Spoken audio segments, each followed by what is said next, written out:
ಜನನಿ news ಚಾನೆಲ್ಗೆ like ಮಾಡಿ, subscribe ಮಾಡಿ, ಶೇರ್ ಮಾಡುವ ಮೂಲಕ ನಮ್ಮ ಚಾನೆಲ್ಗೆ ಸಹಕರಿಸಿ. ಹೆಚ್ಚಿನ ಮಾಹಿತಿಗಾಗಿ ಸಂಪರ್ಕಿಸಿ ಹರಿಚಿನ್. ಇವಾಗಿ ಯಾರೋ ಮಾತು ಕೇಳಿಕೊಂಡು ಈ ರೀತಿ ಅಭಿವೃದ್ಧಿ ಕಾರ್ಯಗಳಲ್ಲಿ ಪಂಚಾಯಿತಿ ಸದಸ್ಯರನ್ನಾಗಿರ್ಬೋದು, ಅಧ್ಯಕ್ಷರನ್ನಾಗಿರ್ಬೋದು ಕಡೆಗಣಿಸೋದು ಸರಿಯಲ್ಲ. ಇದೇ ರೀತಿ ಮುಂದುವರೆದ್ರೆ ಮುಂದಿನ ದಿನಗಳಲ್ಲಿ ನಾವು ಅಧಿಕಾರಿ ಮಟ್ಟದಲ್ಲಿ ಹೋಗಿ DC ಕಚೇರಿ ಮುಂದೆ ಧರಣಿಯನ್ನು ಕೂತು ಮಾಡ್ತಾ ಇದ್ದಾರೆ. ನಾವು ಕಾನೂನು ರೀತಿಯ ನಮ್ಮ ಪ್ರೋಟೋಕಾಲ್ ಏನಿದೆಯೋ ಅದನ್ನ ಮೇಂಟೈನ್ ಮಾಡದೆ ಮಾಡ್ತಾ ಇರೋಂಥದ್ದು. ಅವ್ರ ಮನೆಯಿಂದ ಇದಕ್ಕೂ ನಮಗೆ ಗೊತ್ತಿಲ್ಲದ ಒಂದೇ ಒಂದು ವಿಷಯ, ಇವರು ಸರ್ಕಾರದ ಅನುದಾನದಲ್ಲಿ ಕೆಲಸ ಮಾಡ್ತಾ ಇದ್ದಾರಾ ಇಲ್ಲ ಅವ್ರ ಮನೆಯಿಂದ ತಗೊಂಬಂದು ಕೆಲಸ ಮಾಡ್ತಾ ಇದ್ದಾರಾ, ಇದು ಕ್ಲಾರಿಫಿಕೇಶನ್ ಬೇಕು ನಮಗಷ್ಟೇ. ಇದು ಅವ್ರ ಮನೆಯಿಂದ ತಗೊಂಬಂದು ಬಂದ್ರೆ ನಾವು ಕೇಳಲ್ಲ. ಇದು ಸರ್ಕಾರದ ಅನುದಾನ, ಯಾವುದೇ ಸರ್ಕಾರ ಇರಲಿ ಬಿಡಿ, ನಮ್ಮ ದುಡ್ಡು, ನಾವು ಕೊಟ್ಟಿರೋ ತೆರಿಗೆಯಲ್ಲಿ ಮಾಡ್ತಿರೋ ದುಡ್ಡು ಅಂತ. ನಾವು ಅವ್ರು ಹೆಂಗೆ ಒಂದು ಕ್ಷೇತ್ರಕ್ಕೆ ಜನಪ್ರತಿನಿಧಿ ಆಗಿದ್ರು, ನಾವು ನಮ್ಮೂರಿಗೆ ಜನಪ್ರತಿನಿಧಿ, ಪಂಚಾಯತಿಗೆ ಅಧ್ಯಕ್ಷ ಜನಪ್ರತಿನಿಧಿ ಆಗಿದ್ದಾರೆ. ದಯವಿಟ್ಟು ಇದನ್ನು ಮುಂದುವರ್ಸ್ಕೊಂಡ್ರೆ ಮುಂದಿನ ದಿನಗಳಲ್ಲಿ ತೀವ್ರವಾಗಿ ಈಗ ಏನು ತಕ್ಕ ಪಾಠ ಅಂತೂ ಕಲಿಸ್ತೀವಿ. ಅದರಲ್ಲಾಗಲಿ ಆಗಲಿ ಯಾರಾಗಲಿ ಅಧ್ಯಕ್ಷರ ಗಮನಕ್ಕೆ ತರ್ತಾ ಇಲ್ಲ. ಕೆಲವು ಜನಗಳಿಂದ ಅವ್ರ ಮಾತು ಕೇಳ್ಕೊಂಡು ಮೇಡಮ್ ಹಂಗೆ ನಡೀತಾ ಇದ್ದಾರೆ ಕೆಲವಿದ್ದಾರೆ. ಅದರಿಂದ ಅವಾಗ SC ಅವ್ರ ಅಧ್ಯಕ್ಷ ಆಗ್ಬೋದು, SC ಅವ್ರು ಏನು ಬೆಳಿಬಾರ್ದ? ಇಲ್ಲೇ ಆ ಅಧಿಕಾರಿಗಳಷ್ಟೇ. ಮೊನ್ನೆ ಇವತ್ತು ರಜೆ ದಿನ ಯಾವ ಪ್ರೋಟೋಕಾಲ್ ಇದೆ? ಪ್ರೋಟೋಕಾಲ್ದಲ್ಲೇ ಇದೆ. ಈ ಫಿಲ್ಟರ್ ಓಪನ್ ಆದರೆ PDO ಗಮನಕ್ಕೆ ಬರಬೇಕು, ಅಧ್ಯಕ್ಷರ ಗಮನಕ್ಕೆ ಬರಬೇಕು. ಅದು ರಜೆ ದಿನ ಮಾಡೋಕ್ಕೆ ಇಲ್ಲ. ಅಂದರೆ ನಮ್ಮ MLA ಮೇಡಮ್ ಅವರಿಗೆ ಅಪಾರವಾದ ಗೌರವ ಅಂತ ನಮ್ಮ ಗ್ರಾಮ ಪಂಚಾಯತಿ ತಿಗೋಳಲ್ಲಿ ಗ್ರಾಮ ಪಂಚಾಯತಿ, ಬಟ್ ಆ ಗೌರವನ ಎಲ್ಲ ಕಳ್ಕೊತಾ ಇದ್ದಾರೆ ಅನ್ನೋದು ಮಾತನ್ನು ನಾನು ಮೇಡಮ್ ಅವ್ರಿಗೆ ಹೇಳ್ತಾ ಇದ್ದೀನಿ. ಯಾಕಂದರೆ ಈ ಥರ ಗ್ರಾಮ ಪಂಚಾಯತಿಯಲ್ಲಿ ನೀರಿನ ಘಟಕವನ್ನು ಉದ್ಘಾಟನೆ ಮಾಡಬೇಕಾದ್ರೆ ಅಧ್ಯಕ್ಷರ ಗಮನಕ್ಕೆ ಬರದೆ ಐಎಮ್ನ ಪಾಡಿಗೆ ಐಎಮ್ನೇ ಬಂದು ಮಾಡ್ಕೊಂಡು ಹೋಗ್ತಾ ಇದ್ದೀವಿ. ಎಷ್ಟು ಸಿರಿ ಅನ್ನೋದನ್ನು ಎಲ್ಲರಲ್ಲೂ ಮೂಡ್ತಾ ಇದೆ. ತಿಳಿಸ್ಕೊಡೋದು ಏನಂದರೆ, ಹೋದ ವರ್ಷವೇ SC ಕೋಟೆಯಲ್ಲಿ ಲೈಟ್ ಬಂದಿತ್ತು. ಅದನ್ನು ಇದುವರೆಗೂ ಕೊಡಲೂ ಇಲ್ಲ, ಮಾಡಲೂ ಇಲ್ಲ. ಮತ್ತು ಏನಾದರೆ ಮಾಡೋಣ ಅಂತಾರೆ ನಮ್ಮ ಶಾಸಕರಾದಂಥ ಇವರು. ಅದು ನಮ್ಮೂರನ್ನು ಅಷ್ಟೇ, ನಮ್ಮ ಪಂಚಾಯತಿಯನ್ನು ಕಡೆಗಣಿಸ್ತಾ ಇದ್ದಾರೆ. ಈಗ ನೀರಿನ ಘಟಕವನ್ನು ಉದ್ಘಾಟನೆ ಮಾಡಲು ನಾವು ಸದಸ್ಯರಿಗೂ ಗೊತ್ತಿಲ್ಲ, ನಮ್ಮ ಪಂಚಾಯತಿ ಅಧ್ಯಕ್ಷರಿಗೂ ತಿಳಿಸ್ದೇನೆ ಮಾಡ್ತಾ ಇದ್ದಾರೆ. ಅದು ಎಷ್ಟು ಸರಿ ಅಂತ ನಾವು ಮೇಡಮನ್ನು ಕೇಳೋಕ್ಕೆ ಇಷ್ಟಪಡ್ತೀವಿ. ಮುಂದಿನ ದಿನಗಳಲ್ಲಿ ನಾವು ಇದೇ ರೀತಿ ಇದು ಮಾಡಿದ್ರೆ ಕಪ್ಪು ಬಾವುಟವನ್ನು, ಕಪ್ಪು ಬಟ್ಟೆ ಕಟ್ಟಿ ವಿರೋಧ ಮಾಡೋಕ್ಕೆ ಇಷ್ಟಪಡ್ತೀವಿ. ಅಧ್ಯಕ್ಷರು ಉಪಾಧ್ಯಕ್ಷರನ್ನ ಏನು ರೂಪಾ ಮೇಡಮ್ ಕಡೆಗಣಿಸಿ ಈ ಚಿಗ್ರಾಪುರ ವಾಟರ್ ಫಿಲ್ಟ್ರು ಓಪನ್ ಮಾಡೋಕ್ಕೆ ಮಾಡವ್ರೆ. ಮೇಡಮ್ ಏನೋ ತಿಳ್ಕೊಂಡವ್ರೆ. ಇವರು ಆ ಪಕ್ಷ ಈ ಪಕ್ಷ ಯಾರೋ ಬಂದಿರೋರನ್ನ ನಂಬ್ಕೊಂಡು ಮೇಡಮ್ ಇಲ್ಲಿ ಇರೋ ಕಾಂಗ್ರೆಸ್ ಕಾರ್ಯಕರ್ತರನ್ನೆಲ್ಲ ಕಡೆಗಣಿಸಿ ಮೇಡಮ್ ಏನೋ ಮಾಡ್ಬೇಕಂತ ಹೋಗ್ತಾ ಇದ್ದಾರೆ. ಅದು ಮುಂದಿನ ದಿನಗಳಲ್ಲಿ ಅವ್ರಿಗೆ ಪ್ರತಿಫಲ ಸಿಗ್ತೈತೆ ಅಂತೇಳಿ ನಾನು ಹೇಳಿ ಮಾತು. ಟಿಗೊಳ್ಳಿ ಗ್ರಾಮ ಪಂಚಾಯತಿಯಲ್ಲಿ ಸುಮಾರು ಅಧ್ಯಕ್ಷರ ಎಲೆಕ್ಷನ್ 1 ವರ್ಷ ಆಯಿತು. ವರ್ಷದಿಂದ ಒಂದು 3-4 ಪ್ರೋಗ್ರಾಮ್ ನಡೆದಿದೆ MLA. ನಾವು ಅವತ್ತು ಕಾಂಗ್ರೆಸ್ ಅಧ್ಯಕ್ಷರಾಗುವಾಗ ಕಾಂಗ್ರೆಸ್ ಮೇಡಮ್ ಹೇಳಿದ್ರು, ಕಾಂಗ್ರೆಸ್ ಸೇರಿದ್ದೀವಿ, ಕಾಂಗ್ರೆಸ್ಸಲ್ಲಿ ಇದ್ದೀವಿ. ಇದ್ದುಕೊಂಡು ಅಧ್ಯಕ್ಷರು ಗಮನಕ್ಕೆ, ಉಪಾಧ್ಯಕ್ಷ ಸದಸ್ಯರ ಗೌರವಕ್ಕೆ ಯಾರು ಮಾತು ಹೇಳಲ್ಲ. ಯಾರೋ 5 ಜನ ಇದ್ದಾರೆ, 7 ಜನ ಫೋನ್ ಮಾಡ್ಕೊಳೋದು, ಪಂಚಾಯತ್ ಬರೋದು, ಮೇಡಮ್ಮ ಅಧ್ಯಕ್ಷರಿದ್ದಾರಪ್ಪ, ಇದು ಯಾವುದು ಕಂಡು ಬರ್ತಾ ಇಲ್ಲ. ಅವರದ್ದು ಬರೋದು ಹೋಗ್ತಾ ಇರೋದು. ನಾವು ಮೊನ್ನೆ ಫಸ್ಟ್ ಸ್ಟಾರ್ಟಿಂಗ್ ಶಿಗ್ರಾಪುರ ಇದು ಬಾರ್ಲಿ ಆಯಿತು, ಆಮೇಲೆ ಬಿರ್ಜು 6 ಕೋಟಿ ಮೇಡಮ್ ತಂದಿದ್ದಾರೆ. ಖುಷಿನೇ, ಅಲ್ಲಿ ಜನಗಳಿಗೆ ತುಂಬ ಅನುದಾನ ಇತ್ತು, ಓದಕ್ಕೆ. ಅದರಲ್ಲಿ ವ್ಯಾಪ್ಸಿರೋ ಪಂಚಾಯತಿಯಲ್ಲಿ ನಂಬರ್ಗಳು ಬೇಕು, ಉಪಾಧ್ಯಕ್ಷ ಬೇಕು, ಅಧ್ಯಕ್ಷ ಬೇಕು, ಯಾವುದು ಮೇಡಮ್ ಗಮನಕ್ಕೆ ತಗೊತಾ ಇಲ್ಲ. ನಾವು ಅಲ್ಲೇ ದುಡಿಕೊಂಡು ಇದ್ದು ಮತ್ತು ನಮ್ಮನ್ನು ಇದು ಮಾಡ್ತಾ ಇದ್ರೆ ನಾವು ಜನಕ್ಕೆ ಅವತ್ತು ನನ್ನ ಗೌರವ ಅಂತ ಸದಸ್ಯರು ಎಲ್ಲರೂ ಮಾತು ಕೇಳಿಕೊಂಡು ನಾವು ಫಸ್ಟಲ್ಲಿ ಅಧ್ಯಕ್ಷರಾಗುವಾಗ ನಮ್ಮ ಮಿಸ್ಸಸ್ಸರು 2.5 ವರ್ಷ ಇದ್ದರು. ಮತ್ತು ನಾನು ಮತ್ತೆ ಇವಾಗ ಗೆದ್ದಿದ್ದೆ, ನಾನು ವರ್ಷದ ಅವತ್ತಿಂದ ನಾವು ಕಾಂಗ್ರೆಸ್ಸಲ್ಲಿದ್ದೀವಿ. ನಮಗೆ ಯಾವುದು ಗಮನಕ್ಕೆ ತರ್ತಾ ಇಲ್ಲ. ನಾವು ಏನಂದರೆ ಅಧಿಕಾರಿಗಳು ಒಂದು SC ಅಧ್ಯಕ್ಷರಾಗಬಾರ್ದಾ? SC ಆಗೋದಕ್ಕೆ ಅಧಿಕಾರಿಗಳಾಗಲಿ ಯಾರಾಗಲಿ ಅಧ್ಯಕ್ಷರ ಗಮನಕ್ಕೆ ತರ್ತಾ ಇಲ್ಲ. ಕೆಲವು ಜನಗಳಿಂದ ಅವ್ರ ಮಾತು ಕೇಳ್ಕೊಂಡು ಮೇಡಮ್ ಹಂಗೆ ನಡೀತಾ ಇದ್ದಾರೆ ಕೆಲವಿದ್ದಾರೆ. ಅದರಿಂದ ಅವಾಗ SC ಅವ್ರ ಅಧ್ಯಕ್ಷ ಆಗ್ಬೋದು, SC ಅವ್ರು ಏನು ಬೆಳಿಬಾರ್ದಾ? ಇಲ್ಲೇ ಆ ಅಧಿಕಾರಿಗಳಷ್ಟೇ. ಮೊನ್ನೆ ಇವತ್ತು ರಜೆ ದಿನ ಯಾವ ಪ್ರೋಟೋಕಾಲ್ ಇದೆ? ಪ್ರೋಟೋಕಾಲ್ದಲ್ಲೇ ಇದೆ. ಈ ಫಿಲ್ಟರ್ ಓಪನ್ ಆದರೆ PDO ಗಮನಕ್ಕೆ ಬರಬೇಕು, ಅಧ್ಯಕ್ಷರ ಗಮನಕ್ಕೆ ಬರಬೇಕು. ಅದು ರಜೆ ದಿನ ಮಾಡೋಕ್ಕೆ ಇಲ್ಲ. ನಾವು ಯಾವುದೋ ಮೊನ್ನೆ NRG ಮಾಡೋಕ್ಕೆ ರಜೆ ದಿನ ಅಂತ ಇವಾಗ ಫೋನ್ ಮಾಡಿ ನಿಲ್ಲಿಸಿದ್ರು. ಬಿಲ್ಡಿಂಗ್ ಕಟ್ಟಬೇಕು, ಗ್ರಾಮ ಪಂಚಾಯತಿ ನಾವು ಇರೋ ಹೆಸರಲ್ಲಿ ಮೀಟಿಂಗ್ ಆಗಲಿಲ್ಲ ಅಂತ ಹೇಳೋಕೆ ಇವನೇ ಫೋನ್ ಮಾಡಿ ಹೇಳಿದ್ರು PDOಗೆ. ಇಲ್ಲ ರಜೆ ದಿನ ಹೆಂಗೆ ಮಾಡ್ತಾರೆ, ಇವಾಗ ಹೆಂಗೆ ರಜೆ ದಿನ? ನಾನು ಇವಾಗ ಕೇಳಿದೆ, ನಾನು ಫೋನ್ ಮಾಡಿ, ಏನು ಸರ್ ಅವತ್ತು ರಜೆ ದಿನ? ನನಗೆ ಗೊತ್ತಿಲ್ಲಪ್ಪ ಇದು ಮಾಡ್ತಾ ಇರೋದು. ಬೆಳಗ್ಗೆ ಫೋನ್ ಮಾಡಿ ಕೇಳಿದ್ದೆ ನಾನು, ನನಗೆ ಗೊತ್ತಿಲ್ಲ, ಆ ಮೇಡಮ್ ಹೋಗಿದೆ, ನನಗೆ ಗೊತ್ತಿಲ್ಲ ಅಂತ ಹೇಳಿದ್ರು. ಇದೆಲ್ಲ ಏನು ತುಂಬ ರಾಜಕೀಯವಾಗಿ ಮಾಡ್ತಾ ಇದ್ದಾರೆ. ಒಂದು ದಲಿತ ಅಧ್ಯಕ್ಷರಾಗಿದ್ದುಕೊಂಡು ತುಂಬ ಪಂಚಾಯತಿಯಲ್ಲಿ ಇದು ಮಾಡಿ ಕೆಲವರು ಮಾತು ಕೇಳಿಕೊಂಡು ನಮ್ಮನ್ನು ತುಂಬ ಕಡೆ ಮಾಡ್ತಾ ಇದ್ದಾರೆ. ಅದರಲ್ಲಿ ಅಫ್ಸಿಯಲ್ ಆಗಲಿ ಯಾರೇ ಆಗಲಿ ನಮ್ಮ ಗಮನಕ್ಕೆ ಯಾವುದು ತರಲ್ಲ. ಪಂಚಾಯತಿ ಗಮನಕ್ಕೆ ಯಾವ ಫಿಲ್ಟರ್ ಓಪನ್ ಎಲ್ಲೇನೋ ಬರೋದು ಮಾಡ್ಕೊಂಡು ಹೋಗ್ತಾ ಇರೋದು, ರಜೆ ಆಗಲಿ ಏನಾಗಲಿ ಬಂದು ಮಾಡ್ಕೊಂಡು ಹೋಗ್ತಾ ಇರೋದೆ. ಅದಕ್ಕೆ ಕನಿಸಿದ್ದಾರೆ. ಅದರ ಹತ್ತಿರದಲ್ಲಿ ನಾವು ನನ್ನ ಗೌರವ ಅಂತ ಸದಸ್ಯರಿದ್ದಾರೆ, ಎಲ್ಲರೂ ಮಾತು ಕೇಳಿಕೊಂಡು ನಾವು ಏನು ಮಾಡಬೇಕು ಅಂತ ಎಲ್ಲ ಡಿಸೈಡ್ ಮಾಡ್ಕೊಂಡು ಯಾವತ್ತೂ ಇದೇ ಮತ್ತೆ ಪ್ರೆಸ್ ಮೀಟ್ ಮಾಡಿ ನಾವು ಒಂದು ಸ್ಟೇಟ್ಮೆಂಟ್ ಕೊಡ್ತೀವಿ. ಸದಸ್ಯರು ಈ ಒಂದು ದಿವಸ ಈ ಸೇರೋದಕ್ಕೆ ಕಾರಣ ಏನಪ್ಪ ಅಂತಂದರೆ, ನಾವು ಇನ್ನೊಂದು 1 ವರ್ಷ ಕಳೀತಾ ಬರ್ತದೆ ಪಂಚಾಯತಿ ಎಲೆಕ್ಷನ್ ಆಗಿ. ಈ ಪಂಚಾಯತಿ ಎಲೆಕ್ಷನ್ ಮುಗಿದ ಮೇಲೆ ನಾವು ಕಾಂಗ್ರೆಸ್ ಬಿಟ್ಟು ಬೇರೆ ಪಕ್ಷಕ್ಕೆ ಹೋಗುವಂಥ ಆಲೋಚನೆ ಆಗಲಿ ಯಾವುದೇ ಆಗಲಿ ನಾವು ಮಾಡಿರಲಿಲ್ಲ. ಯಾಕೆ ಮಾಡಿರಲಿಲ್ಲ ಅಂದರೆ, ನೋಡೋಣ ಇನ್ನೂ ಟೈಮ್ ಇದೆ, ನಾವು ಕಟ್ಟಿದ ಪಕ್ಷ, ನಾವು ಕಟ್ಟಿ ಬೆಳೆಸಿದಂಥ ಪಕ್ಷ ಇದು, ನಾವೇ ಯಾಕೆ ಸುಮ್ಮನೆ ಅದನ್ನು ಹಾಳು ಮಾಡಬೇಕು ಅನ್ನೋ ಉದ್ದೇಶದಲ್ಲಿ ನಮ್ಮಷ್ಟಕ್ಕೆ ನಾವು ಮೊನ್ನೆ ಎಲೆಕ್ಷನ್ಗಳಲ್ಲಿ ಯಾವುದ್ರಲ್ಲೂ ಅಷ್ಟೇ ನಮ್ಮ ಒಂದು ಹಿರಿಯರಿಗೆ ಗೌರವ ಕೊಟ್ಟು ಕೆಲವರು ನಮ್ಮ ಹಿರಿಯರ ನಮ್ಮ ಕೆಲವರು ಸಾಲ ನೋಡಪ್ಪ ಆ ಥರದ ನಿರ್ಧಾರ ಯಾವುದು ತೊಗೋಬೇಡ್ರಿ, ಆಲೋಚನೆ ಮಾಡಿರಿ, 2 ದಿವಸ ಕಾಯಿರಿ, ನೋಡೋಣ, ನಾವು ಮಾತಾಡ್ತೀವಿ, ನಾವು ಮಾತಾಡಿದಾದ್ಮೇಲೆ ನಿಮ್ಮ ಆಲೋಚನೆ ನಿಮ್ಗೆ ಬಿಟ್ಟಿದ್ದು ಅಂತ ಹೇಳಿದ್ರು. ಆ ಒಂದು ವಿಚಾರ ಬಂದಾಗ ನಾವು ಎಲ್ಲ ಮೆಂಬರ್ಸ್ಗೂ ಹೇಳಿ ಏನು ಬೇಡ, ನಾವು ಯಾವುದೋ ಒಂದು ನಿರ್ಧಾರ ಸೂಕ್ತವಾದ ನಿರ್ಧಾರ ತೊಗೊಳ್ಳೋಂಥ ಅವಶ್ಯಕತೆ ನಮಗಿಲ್ಲ, ಮುಂದಿನ ದಿನಗಳಲ್ಲಿ ತೊಗೊಳ್ಳೋಣ ಅಂತೇಳಿ ನಾವು ಕಾಯ್ತಾ ಬರ್ತಾನೆ ಇದ್ವಿ.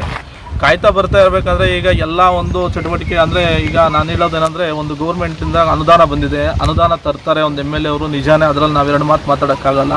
ಅನುದಾನ ತಂದಿದ್ದಾರೆ ಅಂದರೆ ಗೌರ್ಮೆಂಟಿಂದ ಅನುದಾನ ತಗೊಂಬಂದು ಕೆಲಸ ಮಾಡಿದಾದ್ಮೇಲೆ ಅವ್ರು ಯಾಕೆ ಅವ್ರ ಮನೆಯಿಂದ ತೊಗೊಂಬಂದು ಕೆಲಸ ಮಾಡಿದ್ದೀನಿ ಅನ್ನೋ ಥರ ಫೀಲಾಗಿ ಕೆಲಸನ ಮಾಡ್ತಿದ್ರು ಅನ್ನೋದು ನಮ್ಗೆ ಗೊತ್ತಾಗ್ತಾ ಇಲ್ಲ. ಈಗ ನಾವು ಒಂದು ಪಂಚಾಯತಿಯಲ್ಲಿ ಬಿಲ್ಡಿಂಗ್ ಒಂದು ಕೆಲಸ ಮಾಡಬೇಕು, ಒಂದು ದಿವಸ ರಜಾ ಇದೆ, ನೀವು ಮಾಡಬಾರ್ದು, ಅದು ಮಾಡಬಾರ್ದು ಅಂತ ಉನ್ನತ ಅಧಿಕಾರಿಗಳಿಗೆ ತಿಳಿಸ್ಬಿಟ್ಟು ಫೋನ್ ಮಾಡಿಸಿ ಅವ್ರನ್ನ ಬೆದರಿಸೋ ಕೆಲಸ ಮಾಡುವಂಥದ್ದು. ಮತ್ತು ಪಂಚಾಯತಿ ಚೇರ್ಮನ್ಗೆ ಏನಾರ ಕೆಲಸ ಮಾಡಬೇಕು, ಮನೆಗಳ ವಿಚಾರ ಬಂದು ತಗೊಳ್ಬೇಕಾದ್ರೆ ಈಗ ನಮ್ಮ ಎಲ್ಲ ಪಂಚಾಯತಿಗಳು ಮನೆಗಳು ಇದಾಗಿದೆ, ನಮ್ಮ ಪಂಚಾಯತಿ ಮಾತ್ರ ಲಾಕ್ ಆಗೋವಂಥದ್ದು. ಸೊ SC ಮನೆಗಳೇ ಕಂಪಲ್ಸರಿ, SC ಮನೆ ಜನಾಂಗಕ್ಕೆ ಒಂದು SC MLA ಈ ಥರ ತೊಂದರೆ ಮಾಡ್ತಾರೆ ಅಂತ ನಾನಂತೂ ಅಂದ್ಕೊಂಡಿರಲಿಲ್ಲ. ಮತ್ತು ಜನರಲ್ ಮನೆಗಳು ಅದೇ ಥರ ಆಗಿದೆ, SC ಮನೆಗಳು ಅದೇ ಥರ ಆಗಿದೆ.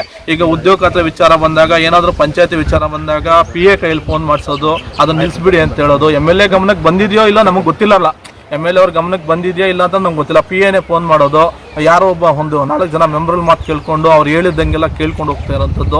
ಇವೆಲ್ಲ ತುಂಬ ಮನಸ್ಸಿಗೆ ಬೇಜಾರಾಗ್ತಾ ಇದೆ. ನಮಗೇನು ಆ ಪಕ್ಷದಲ್ಲಿ ಇರೋಲ್ಲ ಅಂತ ನಾನು ಅವತ್ತು ಹೇಳಿದ್ದೀನಿ. ನಮ್ಗೆ ಅವ್ರ ಹಿಂದ್ಗಡೆ ಇರಬೇಕು, ಅವ್ರ ಹಿಂದ್ಗಡೆ ಇದ್ದೇ ನಾವು ಕೆಲಸ ಮಾಡಬೇಕು ಅನ್ನೋದು ನಮ್ಗಿಲ್ಲ ಅಂತ ನಾನು ಅವತ್ತೇ ಹೇಳಿದ್ದೀನಿ. ನಾವು ಅವತ್ತೇ ಒಂದು ಹೆಜ್ಜೆ ಅವ್ರ MLA ಅಂದರೆ ಕಾಂಗ್ರೆಸ್ಸಿಂದ ನಾವು ದೂರ ಇರಲಿಲ್ಲ, ಅವರಿಂದ ಸ್ವಲ್ಪ ದೂರನೇ ಇದ್ವಿ. ನಾವು ಬೇಕಾಗಿಲ್ಲ, ನಾವು ಅವಶ್ಯಕತೆ ಇಲ್ಲ ಅಂತ ನಾವು ಅದನ್ನು ಸಹಿಸ್ಕೊಂಡು ಬರ್ತಿರಬೇಕಾದ್ರೂ ಕೂಡ ಇವತ್ತು ಈ ಒಂದು ಸರ್ಕಾರಿ ಪ್ರೋಗ್ರಾಮು ಏನಿದೆ, ಈಗ ಮೊನ್ನೆ ಬ್ರಿಡ್ಜ್ ಒಂದು ಉದ್ಘಾಟನೆ ಮಾಡಿದ್ರು, ಅದಕ್ಕೆ ಮೊದಲು ಬಾರ್ಲಿಯಲ್ಲಿ ಒಂದು ಫಿಲ್ಟರ್ ಉದ್ಘಾಟನೆ ಮಾಡಿದ್ರು, ಆಮೇಲೆ ಈಗ ಬಂದುಬಿಟ್ಟು ಶಿಗ್ರಾಪುರದಲ್ಲಿ ಉದ್ಘಾಟನೆ ಮಾಡ್ತಾರೆ. ಯಾವೊಬ್ಬ ಮೆಂಬರು, ಈಗ ಪ್ರಧಾನಮಂತ್ರಿಗಳಾಗಿರ್ಬೋದು, CM ಆಗಿರ್ಬೋದು, ಇಲ್ಲಿನ ಒಂದು ತಾಲೂಕು ಮಟ್ಟದಲ್ಲಿ ಬಂದಾಗ ಅವ್ರು BJP ಇರ್ಬೋದು, ಕಾಂಗ್ರೆಸ್ ಇರ್ಬೋದು, JDS ಇರ್ಬೋದು, ಆದರೆ ಆ ಒಂದು MLA ಅವರೇ ಅಧ್ಯಕ್ಷತೆ ವಹಿಸ್ಕೊಳ್ಳೋಂಥದ್ದು. ಈಗ ನಮ್ಮ ಪಂಚಾಯತಿ ಮಟ್ಟದಲ್ಲಿ ಬಂದಾಗ, ಪಂಚಾಯತಿ ಅಭಿವೃದ್ಧಿಗಳನ್ನ ಕೇಳಿದ್ರೆ ನನಗೂ ಗಮನಕ್ಕಿಲ್ಲ ಅಂತಾರೆ, EOನ ಕೇಳಿದ್ರೆ ನಮಗೂ ಗೊತ್ತಿಲ್ಲ ಅಂತ ಹೇಳ್ತಾರೆ. ಯಾರಿಗೂ ಗೊತ್ತಿಲ್ಲದೆ ಅದರಲ್ಲೂ ಪ್ರೋಟೋಕಾಲ್ ಮೇಂಟೈನ್ ಮಾಡಿದೆ ಈ ಥರ ಅವ್ರು ಇಚ್ಛಾನುಸಾರ ಮಾಡ್ತಾರಂತ MLA ನಾನು ಇದುವರೆಗೂ ನೋಡಿಲ್ಲ ಎಲ್ಲಿನೂ. ಈಗ ಎಷ್ಟೋ ಜನ ನಾವು MLA ನೋಡ್ಕೊಂಡು ಬಂದಿದ್ವಿ ಇನ್ನೊಂದು 20-23 ವರ್ಷದಿಂದ.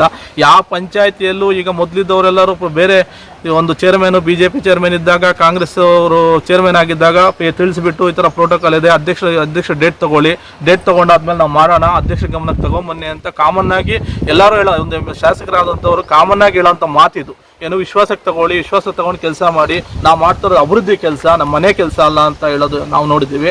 ಆದರೆ ಬರೀ ಒಂದು 4-5 ಜನನ ಇಟ್ಕೊಂಡು ಇರೋವಂಥ ಇಲ್ಲಿ ಸುಮಾರಾಗಿ ಈಗ 15 ಜನ ಮೆಂಬರ್ಸ್ ಇಲ್ಲಿ ಇದ್ದೀವಿ. 15 ಜನ ಮೆಂಬರ್ಸ್ಗೂ ಗೊತ್ತಿಲ್ಲದೆ, ಅಧ್ಯಕ್ಷರಿಗೂ ಗೊತ್ತಿಲ್ಲದೆ ಇಷ್ಟೊಂದು ನೆಗ್ಲಿಜೆನ್ಸಿ ಮಾಡೋವಂಥದ್ದು ಅವ್ರಿಗೆ ಯಾಕೋ ನಮಗೆ ಸೂಕ್ತ ಅಂತ ಕಾಣ್ತಾ ಇಲ್ಲ. ಇದನ್ನು ಮುಂದುವರಿಸ್ಕೊಂಡು ಹೋಗಿದೆ ಅಂದರೆ ನಾವು ಆಲ್ರೆಡಿ ಹೇಳಿದ್ದೀವಿ, ಎಲ್ಲ ಮೆಂಬರ್ಸು ತೀರ್ಮಾನ ತಗೊಂಡಿದ್ದೀವಿ, ನಮ್ಮ ದಾರಿ ನಾವು ಮೊದಲೇ ಹೇಳಿದ್ದೀವಿ, ನಮ್ಮ ದಾರಿ ನಾವು ಹುಡುಕೊಂತೀವಿ, ನೀವೇನೋ ಪರಿಗಣಿಸಿಲ್ಲ ಅಂತ ಹೇಳ್ಬಿಟ್ಟು ಇವತ್ತು ಪರಿಗಣಿಸ್ತಾ ಇಲ್ಲ, ಅವ್ರಿಗೆ ಅವಶ್ಯಕತೆ ಇಲ್ಲ, ನಮಗೂ ಗೊತ್ತಾಗಿದೆ. ನಾವು ನಮ್ಮ ದಾರಿ ಹುಡುಕೊಳ್ಳೋದಕ್ಕೆ ರೆಡಿ, ಎಲ್ಲ ತಯಾರು ಮಾಡಿದ್ದೀವಿ. ಹತ್ತಿರದಲ್ಲೇ ನಮ್ಮ ಒಂದು ತೀರ್ಮಾನ ಪ್ರಕಟಿಸ್ತೀವಿ. ಅದಕ್ಕೆ ತಾವೆಲ್ಲರೂ ಜಿಲ್ಲಾಧಿಕಾರಿಗಳಿಗೆ ಮತ್ತೆ ಈ ಒಂದು ಉದ್ಘಾಟನೆ ಕಾರ್ಯಕ್ರಮ ಇಟ್ಕೊಂಡಿದ್ದಾರೆ, ಇದರ ಬಗ್ಗೆ ನಾವು ನಮ್ಮ ಒಂದು ಮಟ್ಟದಲ್ಲಿ ನಮ್ಮ ಪಂಚಾಯತಿ ಸದಸ್ಯರ ತೀರ್ಮಾನ ತಗೊಂಡಿದ್ದೀವಿ. ಜಿಲ್ಲಾಧಿಕಾರಿಗಳಿಗೆ ಮನವಿ ಕೊಡ್ತೀವಿ. ಈ ಥರ ಅಲ್ಲ, ಯಾವುದೋ ಗಮನಕ್ಕೆ ತಗೊಂಡು ಈ ಥರ ಮಾಡ್ತಾ ಇದ್ದಾರೆ. ನಾವು ಕಾನೂನು ರೀತಿಯಲ್ಲಿ ನಮ್ಮ ಪ್ರೋಟೋಕಾಲ್ ಏನಿದೆಯೋ ಅದನ್ನ ಮೇಂಟೈನ್ ಮಾಡದೆ ಮಾಡ್ತಾ ಇರೋಂಥದ್ದು. ಅವ್ರ ಮನೆಯಿಂದ ಇದು ನಮಗೆ ಗೊತ್ತಿಲ್ಲದ ಒಂದೇ ಒಂದು ವಿಷಯ, ಇವರು ಸರ್ಕಾರದ ಅನುದಾನದಲ್ಲಿ ಕೆಲಸ ಮಾಡ್ತಾ ಇದ್ದಾರಾ ಇಲ್ಲ ಅವ್ರ ಮನೆಯಿಂದ ತಗೊಂಬಂದು ಕೆಲಸ ಮಾಡ್ತಾ ಇದ್ದಾರಾ, ಇದು ಕ್ಲಾರಿಫಿಕೇಶನ್ ಬೇಕು ನಮಗಷ್ಟೇ. ಇದು ಅವ್ರ ಮನೆಯಿಂದ ತಗೊಂಬಂದು ಬಂದ್ರೆ ನಾವು ಕೇಳಲ್ಲ, ಇದು ಸರ್ಕಾರದ ಅನುದಾನ. ಯಾವುದೇ ಸರ್ಕಾರ ಇರಲಿ ಬಿಡಿ, ನಮ್ಮ ದುಡ್ಡು, ನಾವು ಕೊಟ್ಟಿರೋ ತೆರಿಗೆಯಲ್ಲಿ ಮಾಡ್ತಾರೋ ದುಡ್ಡು ಅಂತ ನಾವು ಅವ್ರು ಹೆಂಗೆ ಒಂದು ಕ್ಷೇತ್ರಕ್ಕೆ ಜನಪ್ರತಿನಿಧಿ ಆಗಿದ್ರು, ನಾವು ನಮ್ಮೂರಿಗೆ ಜನಪ್ರತಿನಿಧಿ, ಪಂಚಾಯತಿಗೆ ಅಧ್ಯಕ್ಷ ಜನಪ್ರತಿನಿಧಿ ಆಗಿದ್ದಾರೆ. ದಯವಿಟ್ಟು ಇದನ್ನು ಮುಂದುವರಿಸ್ಕೊಂಡ್ರೆ ಮುಂದಿನ ದಿನಗಳಲ್ಲಿ ತೀವ್ರವಾಗಿ ಈಗ ಏನು ತಕ್ಕ ಪಾಠ ಅಂತೂ ಕಲಿಸ್ತೀವಿ, ಅದರಲ್ಲಂತೂ ಎರಡು ಮಾತೇ ಇಲ್ಲ. ತಕ್ಕ ಪಾಠ ಮುಂದಿನ ದಿನಗಳಲ್ಲಿ ಕಲಿಸ್ತೀವಿ. ಈಗಲೂ ನಿಮ್ಗೆ ತಮಗೆ ಗೊತ್ತಿರುತ್ತದೆ, ಮೊನ್ನೆ ಎಲೆಕ್ಷನ್ ಆಯಿತು, ನಮ್ಮ ಒಂದು ಗ್ರಾಮೀಣ ಮಟ್ಟದಲ್ಲಿ ಎಷ್ಟು ಸಾವಿರ ವೋಟ್ ಬಂದಿದೆ ಲೀಡು. ಮತ್ತು KGF 1 ಬಿಟ್ಟರೆ, KGF ನಗರ 1 ಬಿಟ್ಟರೆ ಈ ವಿಲೇಜ್ ಲೆವೆಲಲ್ಲಿ 14,500 ವೋಟ್ ಲೀಡ್ ಬಂದಿದೆ. ಅಂದರೆ ಕಾಂಗ್ರೆಸ್ ಆಲ್ರೆಡಿ ಮುಳುಗೋಗಿದೆ, ಅದು ಮುಳುಗ್ತಾ ಇದೆ ದೋಣಿ. ಇನ್ನು ಬರೀ ನಗರದಲ್ಲಿದೆ. ನಗರದಲ್ಲಿ ಒಬ್ಬ ಪ್ರಭಾವ ಮುಖಂಡರು ಬೇಕಲ್ಲಿ, ಏನಂದರೆ ಜನಕ್ಕೆ ನಾವಿದ್ದೀವಿ ಅಂತ ತೋರಿಸ್ಕೊಳ್ಳೋಂಥ ಒಬ್ಬ ಮುಖಂಡ ಬೇಕು ಅಂತ ಜನ ಕಾಯ್ತಾ ಇದ್ದಾರೆ. ಆ ಮುಖಂಡ ಖಂಡಿತವಾಗ್ಲೂ ಬಂದೇ ಬರ್ತಾರೆ. ನಮ್ಮಲ್ಲಿ ಒಬ್ಬರು ತಯಾರಾಗ್ತಾರೆ, ನಮ್ಮ ಕ್ಷೇತ್ರದಲ್ಲೇ ಇರ್ತಾರೆ, ತಯಾರಾಗ್ತಾರೆ. ಮುಂದಿನ ದಿನಗಳಲ್ಲಿ ಅವ್ರಿಗೆ ಎಚ್ಚರಿಕೆ ಗಂಟೆ ಆಗತ್ತೆ. ಈ 14,500 ಏನಂತ ಲೀಡು ಇನ್ನು ಮುಂದಕ್ಕೆ ಇನ್ನೂ 20,000 ಆಗೋದ್ರಲ್ಲಿ ಯಾವುದೇ ಡೌಟ್ ಇಲ್ಲ. ಮುಂದಿನ ದಿನಗಳಲ್ಲಿ ಕಾಂಗ್ರೆಸ್ ಅಂತೂ ನಿರ್ನಾಮ ಆಗೇ ಆಗುತ್ತೆ KGF ಕ್ಷೇತ್ರದಲ್ಲಿ. ಆಕ್ಚುಲಿ KGF ಕ್ಷೇತ್ರದಲ್ಲಿ ಕಾಂಗ್ರೆಸ್ ಪಾರ್ಟಿ ಅನ್ನೋದೇ ಇಲ್ಲ. ನಾನು ಆಕ್ಚುಲಿ ಮೊದಲೇ ಹೇಳಿದ್ದೀನಿ, ಇಲ್ಲಿರೋಂಥದ್ದು JCB ಪಾರ್ಟಿ ಅಂತ 3 ಪಾರ್ಟಿ ಮಿಕ್ಸ್ ಆಗಿರೋಂಥದ್ದು. ಮತ್ತು ಎರಡನೇದೇನಪ್ಪ ಅಂದರೆ, ಈಗ ಯಾರು ಕಾಂಗ್ರೆಸ್ಸನ್ನು ಗೆಲ್ಲಬೇಕು ಎಂಬ ಶಾಸಕರಾಗಿ ದುಡಿಬೇಕು ಅಂತ ಯಾರು ಕಾಂಗ್ರೆಸ್ ಪಾರ್ಟಿಯಲ್ಲಿದ್ದರೂ ಈಗ ಯಾವ ಮುಖಂಡರು ಅಲ್ಲಿಲ್ಲ, ಯಾರೂ ಇಲ್ಲ. ಈಗ ನಮ್ಮ ಪಂಚಾಯತಿ ಮಟ್ಟದಲ್ಲಿ ತಗೊಂಡ್ರು ಯಾರು ಯಮ್ಮನಿಗೆ ಕಷ್ಟಪಟ್ಟು ದುಡಿದ್ರು, ಯಮ್ಮನಿಂದ ಇದ್ದು ನಿಂತ್ಕೊಂಡು ದುಡಿದ್ರು ಯಾರೂ ಇಲ್ಲ. ಇರೋದೆಲ್ಲ ಅನ್ಯ ಪಾರ್ಟಿಯಿಂದ ಬಂದು ಸೇರ್ಕೊಂಡಿರೋರು ಮಾತ್ರ ಅಲ್ಲಿ ಇಟ್ಕೊಂಡು ಈಗ ಆಡಳಿತ ಮಾಡ್ತಾ ಇದ್ದಾರೆ. ಅವ್ರಿಗೆಲ್ಲರೂ ನಮ್ಮ ಕಾಂಗ್ರೆಸ್ ಪಕ್ಷದಲ್ಲಿ ನಮ್ಮಂಥ ಕಾರ್ಯಕರ್ತರು ಕೂಗೇನಿದೆ, ಕಷ್ಟ ಏನಿದೆ, ಅದಕ್ಕೆ ಏನು ಸ್ಪಂದಿಸ್ತಾ ಇಲ್ಲ. ಮುಂದಿನ ದಿನಗಳಲ್ಲಿ ಇದಕ್ಕೆ ತಕ್ಕ ಪ್ರತಿಫಲ ಅನುಭವಿಸ್ತಾರೆ. ಕಾಂಗ್ರೆಸ್ ಪಾರ್ಟಿನ ಯಾರೂ ಸೋಲಿಸಬೇಕಾಗಿಲ್ಲ, ಕಾಂಗ್ರೆಸ್ ಕಾರ್ಯಕರ್ತರೇ ಸೋಲಿಸ್ತಾರೆ. ಏನೂ ತೊಂದರೆ ಇಲ್ಲ. ಕಾಂಗ್ರೆಸ್ ಪಾರ್ಟಿಗೆ ಇದು ನಾವು ಹಿರಿಯರಿಗೂ ಹೇಳೋದು ಇಷ್ಟೇ ಆಗ್ತಾ ಇದ್ವಿ. ಈ ಥರ ಕಾಂಗ್ರೆಸ್ ಪಾರ್ಟಿಯಲ್ಲಿ ಇಟ್ಕೊಂಡು ಒಬ್ಬ ಕಾಂಗ್ರೆಸ್ ದಲಿತ ಒಬ್ಬರು ಆಗಿದ್ದಾರೆ, ಯಾರೋ ಪಂಚಾಯತಿಯಲ್ಲಿ ಅಧ್ಯಕ್ಷ ಆಗಿದ್ದಾರೆ ಅನ್ನೋ ಮಾತ್ರಕ್ಕೆ ಅವ್ರಿಗೆ ಈ ಥರ ಎಲ್ಲ ತೊಂದರೆ ಕೊಡೋದು ನಿಜವಾಗ್ಲೂ ಸೂಕ್ತವಲ್ಲ. ಇದು ಮುಂದಿನ ದಿನಗಳಲ್ಲಿ ತುಂಬ ಒಂದು ಪ್ರತಿಭಟನೆ ಆಗೇ ಆಗ್ತೀವಿ, ಮಾಡ್ತೀವಿ ನಾವು. ಇದು ನಾವು ಈ ಒಂದು ಪತ್ರಿಕೆಗೆ ನಾವು ಹೇಳೋದಿಷ್ಟೇ. ಇದನ್ನು ಯಾರೇ ಆಗಲಿ, ಈಗ ನಮ್ಮ ಕ್ಷೇತ್ರದಲ್ಲೇ ಆಗಲಿ, ನಮ್ಮ ಪಂಚಾಯತಿ ಮಟ್ಟದಲ್ಲೆಲ್ಲ, ನಾನು ಮೊದಲೇ ಹೇಳಿದ್ದೀನಿ, ಪಂಚಾಯತಿ ಮಟ್ಟದಲ್ಲೆಲ್ಲ ಇಡೀ ಕ್ಷೇತ್ರದಲ್ಲೇ ಕಾಂಗ್ರೆಸ್ ಒಂದು ಕಡೆಗಣನೆ ಆಗ್ತದೆ. ಇಡೀ ಕಾಂಗ್ರೆಸ್ಸಲ್ಲಿ ಪ್ರತಿಯೊಬ್ಬ ಕಾರ್ಯಕರ್ತನೂ ಕಡೆಗಣನೆ ಆಗ್ತಾ ಇದೆ. ಯಾರೂ ಉದ್ಧಾರ ಆಗ್ತಾ ಇಲ್ಲ, ಇನ್ಕ್ಲೂಡಿಂಗ್ ನಾನೊಬ್ಬ ಕಾಂಟ್ರಾಕ್ಟ್. ನಾನೇ ಹೇಳ್ತಾ ಇದ್ದೀನಿ ಕೇಳಿ, ಒಬ್ಬರೂ ಉದ್ಧಾರ ಆಗಿಲ್ಲ ಈ ಒಂದು 7 ವರ್ಷದಲ್ಲಿ.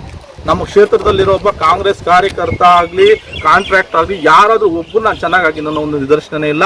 ಯಾರೋ ಬೇರೆಯವ್ರು ಬರ್ತಾರೆ, ಮಾಡ್ತಾರೆ, ತಿಂತಾರೆ, ಹೋಗ್ತಾರೆ ಅಂತಾಗಿದೆ. ಮತ್ತು ಎರಡನೇದೇನಪ್ಪ ಅಂದರೆ, ಇವ್ರು ನಾವು ದುಡ್ಡು ಕೊಟ್ಟರೆ ಜನ ಓಟ್ ಹಾಕ್ತಾರೆ ಅನ್ನೋದು ಒಂದು ಭಾರಿ ಒಂದು ಇದಿದೆ. ದುಡ್ಡು ಕೊಟ್ಟಿದ್ದೀವಿ, ಬರ್ತಾರೆ, ಓಟ್ ಹಾಕ್ತಾರೆ ಅನ್ನೋದೊಂದು ಒಂದು ಮನೋಭಾವ ಅವ್ರಿಗಿದೆ. ನಿಜವಾಗ್ಲೂ ಹೇಳ್ತಾನೆ, ಕಾಂಗ್ರೆಸ್ ಸ್ವಾವಲಂಬಿ, ನಮ್ಮ KGF ಕ್ಷೇತ್ರದಲ್ಲಿ ಜನ ಸ್ವಾವಲಂಬಿಗಳಾಗಿದ್ದಾರೆ. ಅವ್ರು ದುಡ್ಡು ಕೊಟ್ಟವ್ರು ಯಾರು ಅವ್ರ ಜೊತೆ ಇಲ್ಲ ಅನ್ನೋದಕ್ಕೆ ಮೊನ್ನೆ ಎಲೆಕ್ಷನ್ ಸಾಕ್ಷಿಯಾಗಿದೆ. ಈಗ ಇದ್ದವರೆಲ್ಲರೂ ಕಾಂಗ್ರೆಸ್ಗೆ ನಿಷ್ಠಾವಂತರಾಗಿದ್ದವರು ಈ ನಿಷ್ಠಾವಂತರನ್ನ ಯಾವಾಗ ಕಡೆಗಣಿಸ್ತಾರೋ ಅದಕ್ಕೆ ತಕ್ಕ ಪ್ರತಿಫಲ ಮುಂದಿನ ಅನುಭವಿಸ ಅಂತ ಹೇಳೋಕ್ಕೆ ನಾನು ನಿಮ್ಮ ಹತ್ರ ತಿಳಿಸಿ. ಈ ಒಂದು ಮಾಹಿತಿ ನಿಮಗೆ ಇಷ್ಟ ಆದಲ್ಲಿ ದಯವಿಟ್ಟು ಲೈಕ್ ಮಾಡಿ, ಶೇರ್ ಮಾಡಿ, ಕಾಮೆಂಟ್ ಮಾಡಿ ತಿಳಿಸಿ.